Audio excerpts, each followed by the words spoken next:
ഗാസയിലെ ജബലിയ അഭയാർത്ഥി ക്യാമ്പിൽ നടത്തിയ സൈനിക ഓപ്പറേഷനിടെ അഭയാർത്ഥികൾ താമസിക്കുന്ന ടെന്റിലേക്ക് നായയെ അഴിച്ചുവിടുകയായിരുന്നു. അഭയാർത്ഥി ക്യാമ്പുകൾ ലക്ഷ്യമിടരുതെന്ന് നിരന്തരം മുന്നറിയിപ്പ് നൽകുന്നുണ്ട് ഇസ്രയേലിന്. അമേരിക്കയടക്കം വിലക്കിയിട്ടും അവസാനമില്ലാത്ത യുദ്ധം എന്ന ലോകത്തെ തന്നെ വെല്ലുവിളിച്ചുകൊണ്ട് കണ്ണില്ലാത്ത ക്രൂരതകൾ തുടരുകയാണ് നെതന്യാഹുവിന്റെ ഭരണകൂടം.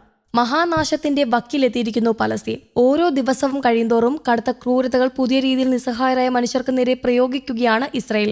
ഗാസയിലെ ജബലിയ അഭയാർത്ഥി ക്യാമ്പിൽ നടത്തിയ സൈനിക ഓപ്പറേഷനിടെ അഭയാർത്ഥികൾ താമസിക്കുന്ന ടെന്റിലേക്ക് നായയെ അഴിച്ചുവിടുകയാണ് ഉണ്ടായത്. ടെന്റുകൾ ഒഴിഞ്ഞു പോകാൻ ആവശ്യപ്പെട്ടിട്ടും പലസ്തീനുകൾ കൂട്ടാക്കാത്തതിനാലായിരുന്നു ഈ ക്രൂരത.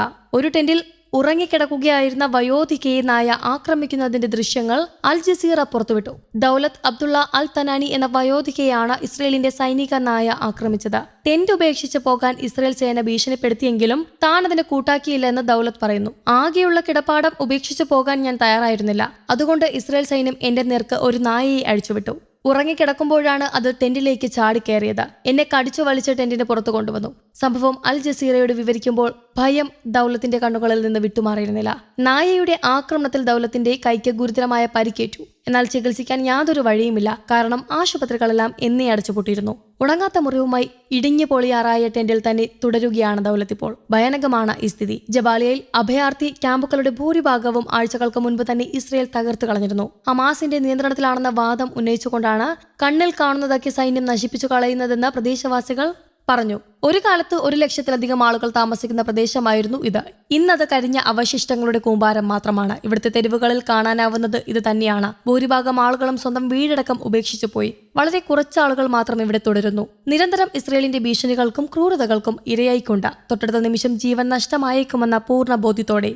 അതേസമയം 8 മാസത്തിലധികമായി തുടരുന്ന ഗാസയിലെ വംശഹത്യയ്ക്ക് ഇസ്രയേലിന് ഇന്ത്യൻ നിർമ്മിത ആയുധങ്ങൾ എത്തുന്നതായി റിപ്പോർട്ടുകൾ പുറത്തുവരുന്നു. ഇസ്രയേലിനെ ലക്ഷ്യമിട്ടുകൊണ്ട് ഇന്ത്യൻ തുറമുഖങ്ങളിൽ നിന്ന് പുറപ്പെട്ട ചരക്ക് കപ്പലുകളുടെ രേഖകളും ഗാസയിൽ വർഷിച്ച ബോംബുകളുടെയും ഉപയോഗിച്ച ഡ്രോണുകളുടെയും വിശദാംശങ്ങളും വിശകലനം ചെയ്തുകൊണ്ട് അൽ ജസീറയാണ് ഇക്കാര്യം റിപ്പോർട്ട് ചെയ്തത്. ഇസ്രയേലിലേക്ക് ആയുധങ്ങളുമായി പോകുകയാണെന്ന സംശയത്തിൽ മെയ് 15 സ്പാനിഷ് തീരത്ത് തടഞ്ഞുവെച്ച ചരക്കു കപ്പൽ ബോർക്കുമിൽ ഇന്ത്യയിൽ നിന്നുള്ള ആയുധങ്ങൾ ഉണ്ടായിരുന്നു എന്നതാണ് രേഖകളിലൂടെ വ്യക്തമാക്കുന്നത്. ചെന്നൈ തുറമുഖത്ത് നിന്ന് ഏപ്രിൽ 2 പുറപ്പെട്ട കപ്പൽ ഇസ്രായേൽ തുറമുഖമായ അഷ്ദോദ് ലക്ഷ്യമാക്കിയാണ് നീങ്ങിയിരുന്നത്. 20 ടൺ റോക്കറ്റ് എഞ്ചിൻ, 12.5 ടൺ റോക്കറ്റുകൾ, 1500 കിലോ വെടിമരുന്ന് എന്നിവയാണ് കപ്പലിൽ ഉണ്ടായിരുന്നതെന്ന് solidarity network against the Palestinian occupation എന്ന സംഘടനയ്ക്ക് ലഭിച്ച രേഖകളിൽ പറയുന്നു.